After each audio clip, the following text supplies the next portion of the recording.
नमस्कार, आप देख रहे हैं राजधानी लाइव। मैं हूं आपके साथ काजल ठाकुर। कोरोना महामारी को लेकर स्वास्थ्य मंत्रालय ने अपनी प्रेस कॉन्फ्रेंस में बताया कि पिछले 20 दिनों से देश में एक्टिव केसों की कमी देखी जा रही है। मंत्रालय ने बताया कि 3 मई को देश में 7.13 एक्टिव केस थे और अब ये आंकड़ा और ज्यादा बढ़ चुका है। आपको बता दें कि रिकवरी रेट बढ़कर 87.76 हो चुकी है। अब तक देश में 2,30,00,000 से ज्यादा लोग रिकवर हो चुके हैं। वहीं ब्लैक फंगस के इलाज में असरदार दवा एम्फोटेरिसिन बी की कमी सामने आने के बाद अब इसके उत्पादन के लिए 5 कंपनियों को मंजूरी दे दी गई है। ब्लैक फंगस की दवा का उत्पादन बढ़ा रहे। स्वास्थ्य मंत्रालय ने आगे ये कहा है कि ब्लैक फंगस के लिए जो दवा है उसकी देश में सीमित उपलब्धता है, उसे बढ़ाया जा रहा है। 5 अतिरिक्त मैन्युफैक्चरर्स को लाइसेंस दिलाने का काम किया जा रहा है। अभी जो मैन्युफैक्चरर्स हैं वो भी उत्पादन बढ़ा रहे हैं। लेकिन आपको ये बता दें कि देश की राजधानी दिल्ली में जो वैक्सीन का स्टॉक है पूरी तरह से लगभग खत्म होता हुआ दिखाई दे रहा है।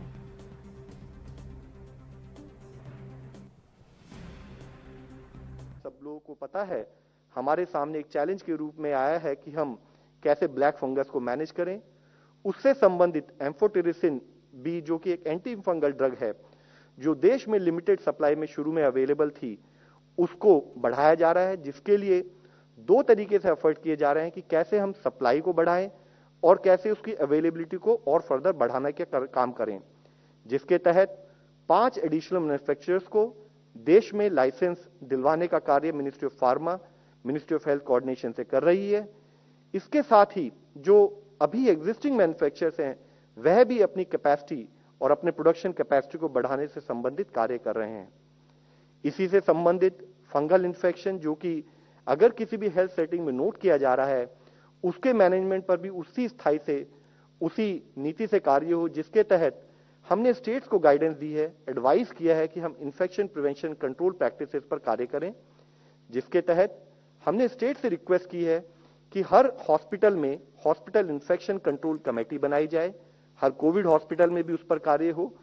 हमने उनसे यह भी रिक्वेस्ट की है कि ट्रांसमिशन बेस्ड प्रिकॉशन, यानी कि चाहे वे ड्रॉपलेट हो, चाहे वे एयरबोन हो, चाहे contact related infection prevention management हो, हेल्थ केयर वर्कर्स और पेशेंट सेफ्टी संबंधित सभी गाइडलाइंस को फॉलो किया जाए। बायोमेडिकल वेस्ट मैनेजमेंट को भी तरीके से मैनेज किया जाए गाइडलाइंस के तहत। और इसके साथ ही वह सेटिंग्स जहां पर कि इन्फेक्शन हमें और अधिक मात्रा में ध्यान रखना है, कंट्रोल करना है, जैसे कि आईसीयूज है हमारे, या हमारी लैब्स हैं, या वहां पर जहां की हमारे पेशेंट जो कि इम्यूनो कॉम्प्रोमाइज हों या स्टेरॉयड ट्रीटमेंट पर हों, या जिनको कोई एग्जिस्टिंग कोमॉर्बिडिटीज हो, वहां पर हम एनहांस फोकस से इन्फेक्शन प्रिवेंशन कंट्रोल प्रैक्टिसेस पर कार्य करें। यह हमने स्टेट को गाइड किया है। इसी के साथ ही आयुष से संबंधित रिहैबिलिटेशन और मैनेजमेंट। इसी बीच एक बड़ी खबर आपको बता दें। इस वक्त की बड़ी खबर मणिपुर से सीधे आपकी टीवी स्क्रीन पर सामने आ रही है। इस वक्त की बड़ी जानकारी, मणिपुर के उखरूल में भूकंप के झटके महसूस किए गए हैं। रिएक्टर स्केल पर जो तीव्रता मापी गई है वो 4.3 मापी गई है। भूकंप के झटके महसूस किए गए हैं 4.3 उसकी तीव्रता। सुबह 6:56 पर ये भूकंप आया था। नुकसान की खबर अभी तक नहीं है, किसी के जान माल के नुकसान की भी खबर अभी तक नहीं है, लेकिन 4.3 तीव्रता इसकी रिएक्टर स्केल पर मापी जा रही है। मणिपुर के उखरूल में भूकंप के झटके महसूस किए गए। रिएक्टर स्केल पर जो इसकी तीव्रता मापी गई है 4.3 वो बताई जा रही है। बड़ी जानकारी इस समय हम आप तक पहुंचा रहे हैं। मणिपुर से बड़ी खबर आपके सामने, जो भूकंप का समय वो सुबह 6:56 बताया जा रहा है। हालांकि नुकसान की अभी तक कोई भी खबर सामने नहीं आई है। तकरीबन 7 बजे का समय था, 6:56 जब भूकंप के झटके महसूस किए गए। उखरूल, मणिपुर का उखरूल भूकंप का केंद्र रहा, जहां पर भूकंप के झटकों को महसूस किया गया।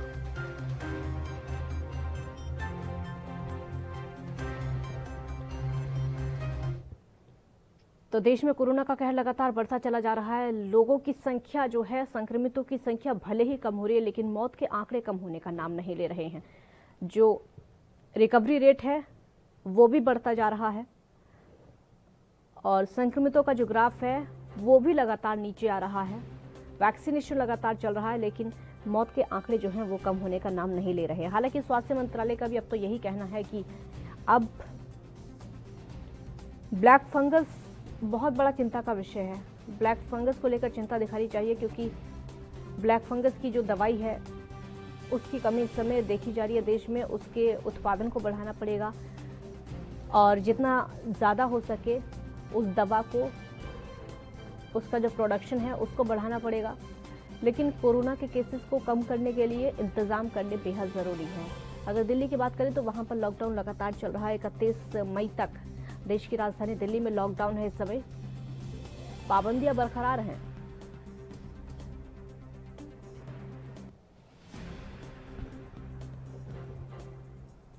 राजीव तिवारी संवाददाता इस समय फोन लाइन पर हमारे साथ ज्यादा जानकारी के साथ जुड़ चुके हैं। राजीव, जो संक्रमितों की संख्या है वो भले ही कम हो रही है, लेकिन मौत के आंकड़े कम होने का नाम नहीं ले रहे। सबसे पहले कोरोना का अपडेट दिल्ली का बताइए। देखिए, बिल्कुल जिस तरीके से लगातार जो कोरोना की स्थिति है वो बिल्कुल दिल्ली में कंट्रोल होती नजर आ रही है, मगर कहीं ना कहीं लापरवाही जब देखने को मिल रही है। मगर जिस तरीके से अस्पतालों की तरफ से चाहे अभी भी कहीं ना कहीं मरीजों को अस्पतालों में जब भर्ती नहीं किया जा रहा है, तो मगर दिल्ली सरकार निरंतर बेडों की संख्या बढ़ाई जा रही है।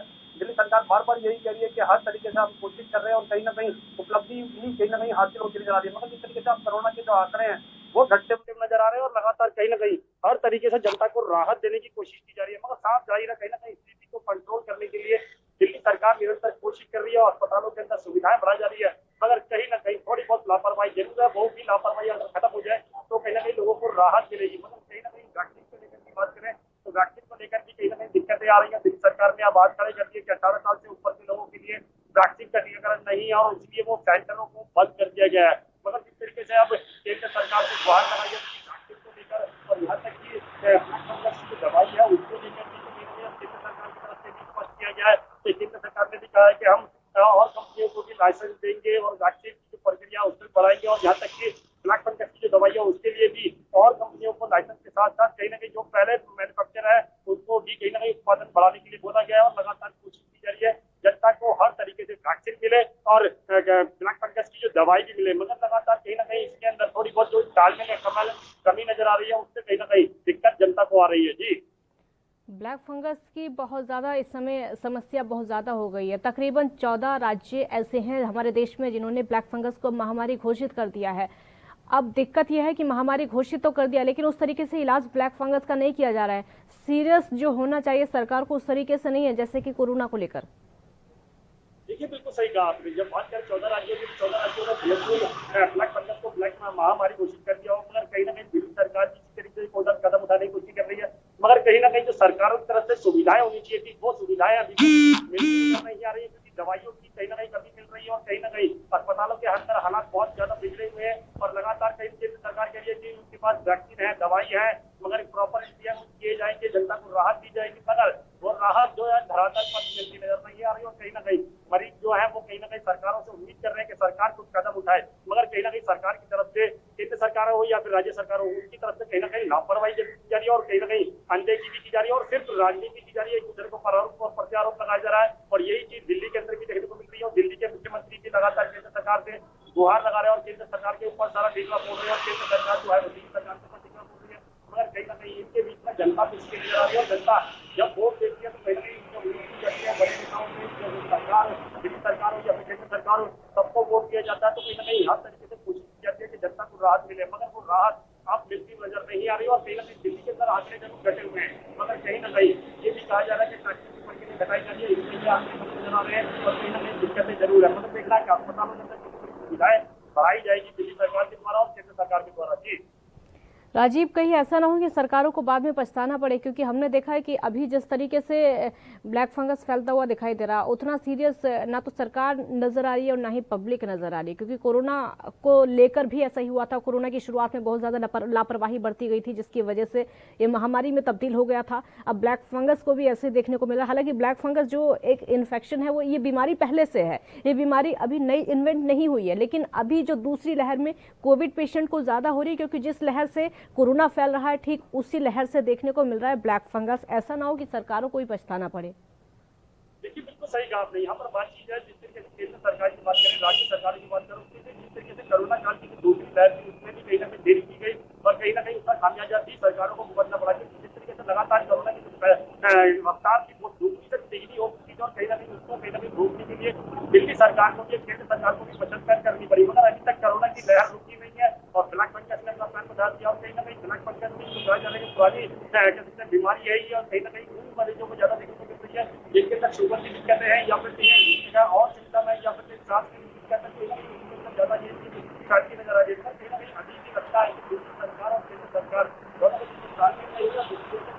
परेशान है। मैंने बात करें ब्लैक फंगस की, तो ब्लैक फंगस के लिए भी कहीं ना कहीं सरकारें इसी तरीके का कदम उठा रही है क्योंकि बहुत ज्यादा ढीला रवैया है, कहीं ना कहीं तालमेल नहीं है और कहीं ना कहीं उसका खामियाजा जनता को फिर भुगतना पड़ सकता है। और क्योंकि जिस तरीके से कोरोना काल की बात करें तो कोरोना काल में स्थिति बिगड़ी थी और कहीं ना कहीं ब्लैक फंगस तो जाहिर है कहीं ना कहीं दिल्ली सरकार और केंद्र सरकार दोनों को मिलकर काम करना हो, चाहे वो किसी भी राज्य की सरकारें हो, मगर केंद्र सरकार की जिम्मेवारी बनती है कि हर सरकार हर राज्य की सरकार को कहीं ना कहीं तालमेल मिलाए और कहीं ना कहीं अगर उसके अंदर कोई खामियां हैं तो केंद्र सरकार की जिम्मेवारी है कि उसको खामियों को दूर करे। मगर अभी तक केंद्र सरकार की तरफ से ऐसा कोई कदम उससे नजर नहीं आ रहा है जिससे कहीं ना कहीं जनता को राहत मिले। जी, जो दवा है ब्लैक फंगस की, क्योंकि हमने देखा देश की राजधानी में कोरोना को लेकर कितनी परेशानियां हुई, वहां पर वैक्सीन को लेकर अभी भी दिक्कत है, ऑक्सीजन को लेकर कितनी ज्यादा दिक्कत हुई हमने देखा। जो ब्लैक फंगस की दवा, क्या उसको लेकर कमी दिल्ली में देखी जा रही है? बात करें कोरोना की, तो कोरोना के लिए कहीं ना कहीं दिल्ली सरकार ने कोशिश की, मगर कहीं ना कहीं बहुत कोशिश की, देरी से शुरू की गई। ऑक्सीजन प्लांट बन चुके काफी देरी से बनाए गए हैं और लगातार कहीं ना कहीं बेडों की संख्या वो भी कहीं ना कहीं देरी से बढ़ाई जा रही है।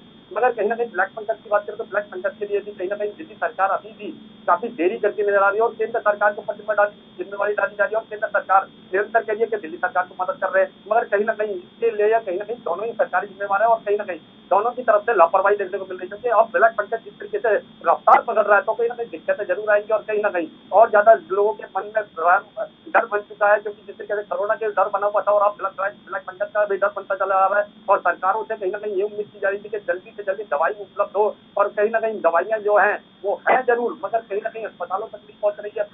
ब्लैक मार्केटिंग की जा रही है, चाहे वो ब्लैक फंगस की हो चाहे वो कोरोना की हो, मगर किस तरीके की लापरवाही जब देखने को मिल रही है सरकारों की तरफ से। मगर सरकार शायद गंभीरता नहीं दिखा रही है क्योंकि उनको लगता है कि शायद वो आम जनता के अंदर फैलेगा, उन तक नहीं आएगा। जब बीमारी है वो तो कहीं ना कहीं बड़े नेताओं को भी अपने ग्रस्त में लेगी और छोटे नेताओं को भी और जनता को भी। तो कहीं ना कहीं समझना होगा, राज्य सरकारों को भी चाहे केंद्र सरकार हो, दोनों को समझना होगा कि जनता को बचाना है तो किसने बड़े कदम उठाने पड़ेंगे। मगर कहीं ना कहीं देरी जो हो रही है वो देरी नहीं होनी चाहिए और चाहे वो 5 कंपनियों को लाइसेंस देने की बात हो या फिर 6 कंपनियों को लाइसेंस देने की बात हो या फिर दवाइयों का उत्पादन बढ़ाने की बात हो, लगातार ये प्रक्रिया होनी चाहिए। मगर जिस तरीके से देरी की जा रही है कि अभी भी कहा जा रहा है कि हम 5 कंपनियों को लाइसेंस देंगे, यानी कब देंगे, तो वो कहीं ना कहीं स्थिति बड़ी खड़ी होती है और कहीं ना कहीं जनता तक मैसेज जा रहा है कि जनता परेशान है और सरकार कहीं ना कहीं काम नहीं कर रही है। जी, बहुत शुक्रिया राजीव आपका इस पूरी जानकारी के लिए। तो देश में जिस तरीके से कोरोना की लहर बढ़ी हुई, अब ठीक वैसे ही जो कहर है ब्लैक फंगस का देखने को मिल रहा है।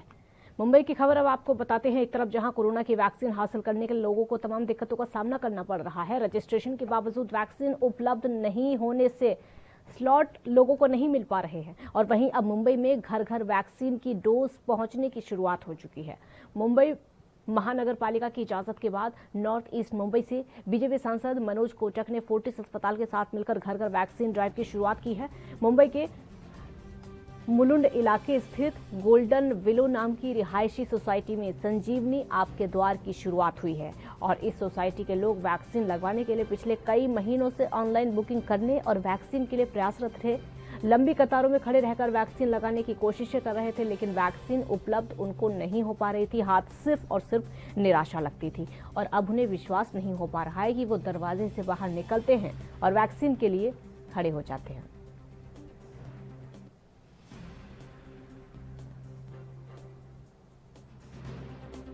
तकरीबन पिछले 1 महीने से जो हमारा प्रयत्न था कि मुंबई में जिस तरह से महानगर पालिका के वैक्सीन सेंटर पे भीड़ उमड़ रही थी, उस भीड़ को डिवाइड करने के लिए सोसाइटी वैक्सीनेशन एकमेव तरीका था जो हमने आयुक्त को लिखा, महानगर पालिका कमिश्नर को। उन्होंने परमिशन देने के बाद जो माहौल बना और आज आप देख रहे हैं कि सोसाइटी वैक्सीनेशन शुरू हुआ है, जिसके कारण सोसाइटी वैक्सीनेशन होने के कारण महानगर पालिका के जो सेंटर है उस पर भीड़ उमड़ना कम होगा। लोग आश्वस्त रहेंगे कि आज नहीं तो 10 दिन के बाद में ये प्राइवेट प्लेयर्स हमारे दरवाजे पर आकर हमको वैक्सीनेट कर सकेंगे। तो निश्चित दोनों वर्गों का जिस तरह का देश में वैक्सीन लेने के पीछे अब लोग एक साथ में उमड़ पड़े हैं, तो ये वैक्सीनेशन अलग अलग क्षेत्र के माध्यम से है। और इसके साथ साथ हमने एक और डिमांड की थी कि वैक्सीनेशन सोसाइटी एरिया में मर्यादित न रहते, अलग अलग क्लस्टर में समाज के सभी वर्गों में जहां हम पहुंच पाएंगे उन सभी की सेवा करने में इस वैक्सीनेशन ड्राइव का हम उपयोग। सत्य प्रकाश सोनी संवाददाता इस समय हमारे साथ मुंबई से लाइव जुड़ चुके हैं। सत्य प्रकाश, सब वैक्सीन घर घर आने लगी है। देखिए, मिशन संजीवनी ड्राइव की शुरुआत हो चुकी है। ऐसे में जिस तरह से लगातार लोग रजिस्ट्रेशन करवाने के बावजूद भी वैक्सीन की कमी के चलते लोगों को वैक्सीन नहीं मिल पा रही थी। लोग लंबी कतारों में थे, कई दिन लोग अपने स्लॉट की तलाश में थे, लेकिन मिलती नहीं थी। ऐसे में लगातार महाराष्ट्र सरकार को शिकायत जा रही थी कि वैक्सीन के लिए लोग दर दर भटक रहे हैं, वैक्सीन नहीं मिल रही है। उसके लेकर महानगर पालिका ने एक योजना बनाई कि संजीवनी के तहत, संजीवनी आपके द्वार के तहत जो है अब लोगों को डोर टू डोर वैक्सीनेशन का काम शुरू किया जाएगा, जिसको लेकर सबसे पहले पहल जो है मुलुंड इलाके के सांसद मनोज कोटक द्वारा की गई है। मनोज कोटक ने अपनी एक आसपास की रियायती सोसाइटी में वहां के स्थानीय हॉस्पिटल से मिलकर लोगों को वैक्सीन आपके द्वार के तहत अब डोर टू डोर वैक्सीनेशन का काम शुरू करवा दिया। ये पहली बार ऐसा हुआ जो मुंबई में लोगों का अब डोर टू डोर वैक्सीनेशन का काम शुरू किया जाएगा। पहली बार ऐसा हुआ है और पहल बहुत अच्छी है, क्योंकि लोग जाते थे, भीड़ लगती थी, लंबी लंबी कतारों में खड़े होना उनको पड़ता था। सबसे अच्छी बात यह है कि अब जो संक्रमण है, संक्रमण का खतरा बहुत कम हो जाएगा, क्योंकि वहां पर ज्यादा लोग, बहुत सारे लोग इकट्ठे होते थे, लाइनें भी लगती थी, उससे ज्यादा संक्रमण का खतरा रहता था। अब घर में ही लोग रहेंगे, उनको वैक्सीन लग जाएगी। सबसे अच्छी बात यह है कि संक्रमण का खतरा कम हो गया है। जी काजल, देखिए मुंबई में जिस तरह से वैक्सीन को लेकर लगातार लोगों की मांग बढ़ने लगी थी, शुरुआती दौर में देखा गया कि वैक्सीन लगवाने से लोग कतराते थे, लेकिन जैसे जैसे लोगों ने वैक्सीन लगाना शुरू किया वैसे वैसे लोगों की रुचि भी बढ़ने के लिए अब लिहाजन लोग चाहते हैं कि जल्द से जल्द उनको वैक्सीन लग जाए, क्योंकि लगातार जिस तरह से कोरोना संक्रमण फैल रहा है, उसमें दूसरी फेज में लगातार मौत का आंकड़ा भी बढ़ रहा है, उससे कहीं न कहीं लोग डरे समे हुए हैं। और तीसरी बात काजल, देखिए जिस तरह से लगातार मुंबई महाराष्ट्र में ब्लैक फंगस के अलावा व्हाइट फंगस का भी कहर चलने लगा है। लोग तमाम तरह की चर्चाएं करने लगे हैं उसको लेकर कि लोगों के मन में कहीं न कहीं डर बैठ गया है। उसको लेकर लोग चाहते हैं कि जल्द से जल्द सबसे पहले वैक्सीन लिया जाए, चाहे वो फर्स्ट डोज है या सेकेंड डोज, सबको जो है इंतजार है कि वैक्सीन लिया जाए। ऐसे में मुंबई के कई कोविड सेंटरों में देखा जाए, वैक्सीन सेंटरों में देखा गया कि हफ्ते भर जो है वैक्सीन सेंटर बंद किया गया था, लिहाजन वैक्सीन नहीं थी, इसकी बात कही जा रही थी। लेकिन अब डोर टू डोर कैंपेन के तहत जो वैक्सीन ली जाएगी तो जाहिर तौर पर एक तो संक्रमण भी नहीं होगा, दूसरी तरफ लोगों को आसानी से वैक्सीन भी मिल जाएगी, तीसरी तरफ जो वैक्सीन सेंटर पर नहीं पहुंच सकते उनको भी वैक्सीन मिल जाएगी। तो जाहिर तौर पर यह पहल कहीं कहीं काफी अच्छी है। सत्य प्रकाश, सबसे अहम सवाल यह है कि जो अब घर घर वैक्सीन पहुंचाई जा रही है, वैक्सीन लगाई जा रही है, किस तरीके से, कैसी टीम बनाई गई है, कितने लोग उस टीम में शामिल हैं?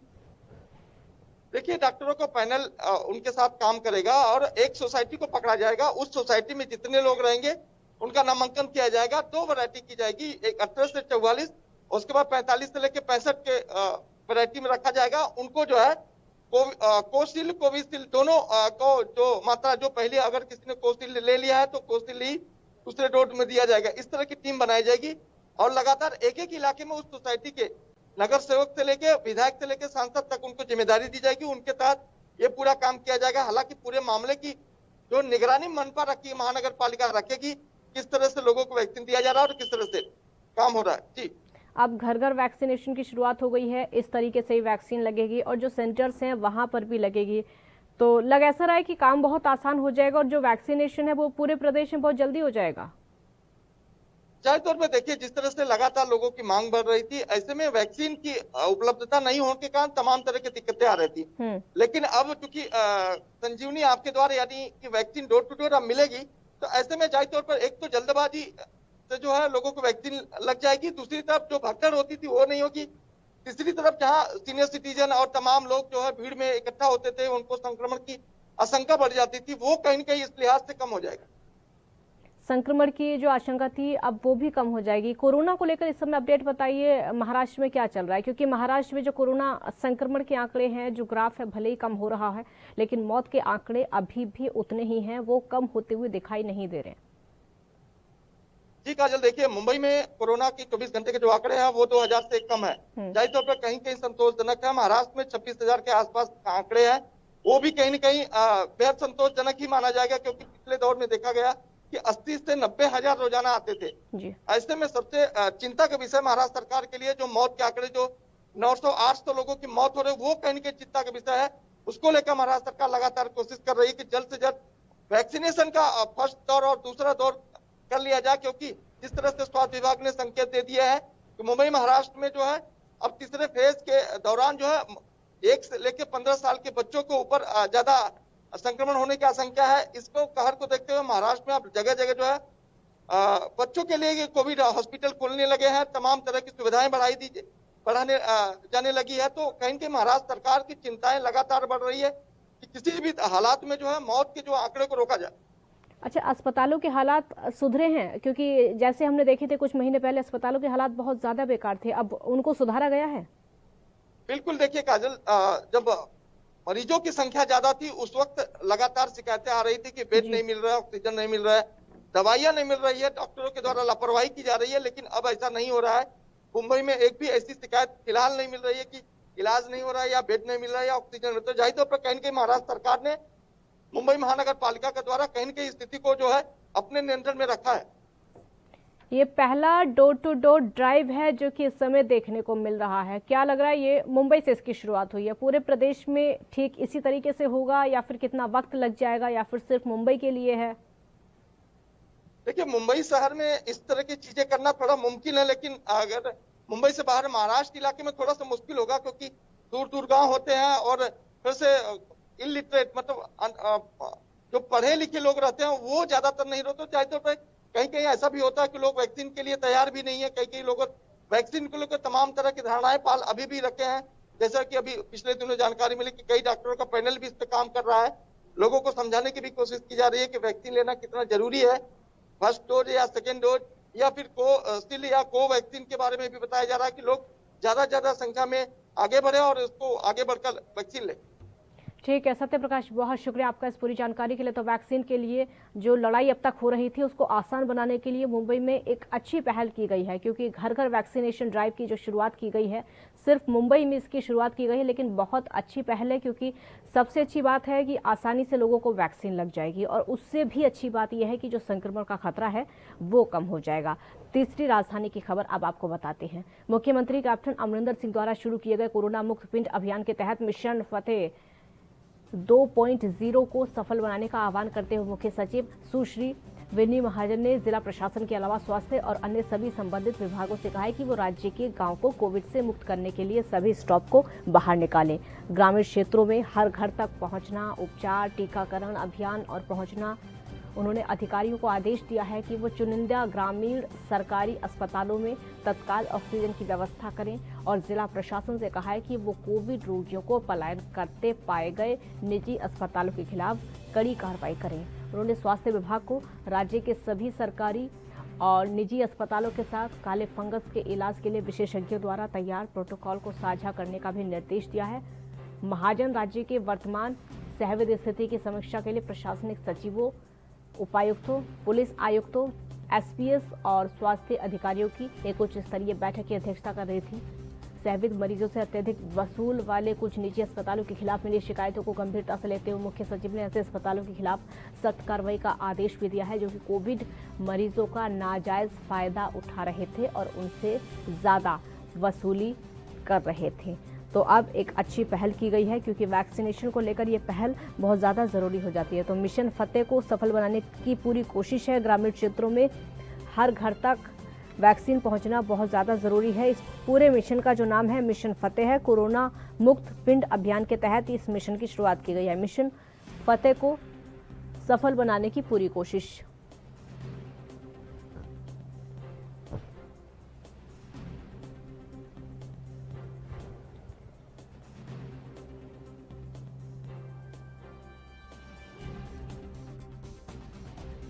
फतेह 2.0 को सफल बनाने की पूरी कोशिश है। कोरोना मुक्त पिंड अभियान के तहत ये मिशन जारी किया गया है। ग्रामीण क्षेत्रों में हर घर तक पहुंचना बेहद जरूरी है इस अभियान के तहत, ताकि वैक्सीनेशन लोगों को हो सके।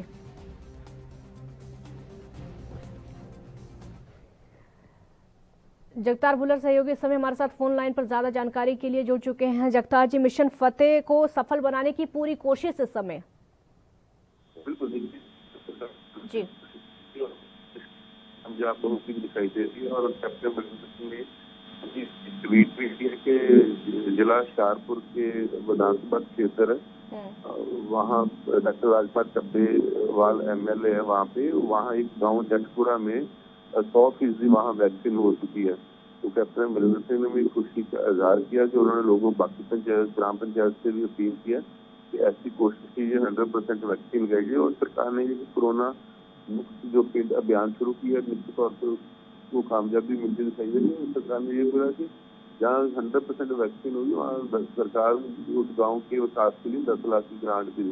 तो पंजाब में अभी गांव इस मिशन को कामयाब करते हुए दिखाई दे रहे और एक पहला गांव पंजाब का बना जिला शाहपुर का जटपुरा, वहाँ 100% वैक्सीन हो चुकी है। जी ठीक है, बहुत शुक्रिया आपका इस पूरी जानकारी के लिए। तो मिशन फतेह 2.0 को सफल बनाने की पूरी कोशिश है और ये जो मिशन है कोरोना मुक्त पिंड अभियान के तहत मिशन की शुरुआत हुई है, जिसको सफल बनाने की पूरी कोशिश है। इस मिशन के तहत गांव के हर घर तक पहुंचना बेहद जरूरी है, चाहे वो स्वास्थ्य सेवाओं की बात हो, वैक्सीनेशन की बात हो या फिर दवाओं की बात हो, ताकि लोगों का ख्याल रखा जा सके, वैक्सीन की वजह से कोरोना से लोगों को मुक्त किया जा सके। राजधानी लाइव में फिलहाल इतना ही। आप देखते रहिए ANB न्यूज। नमस्कार।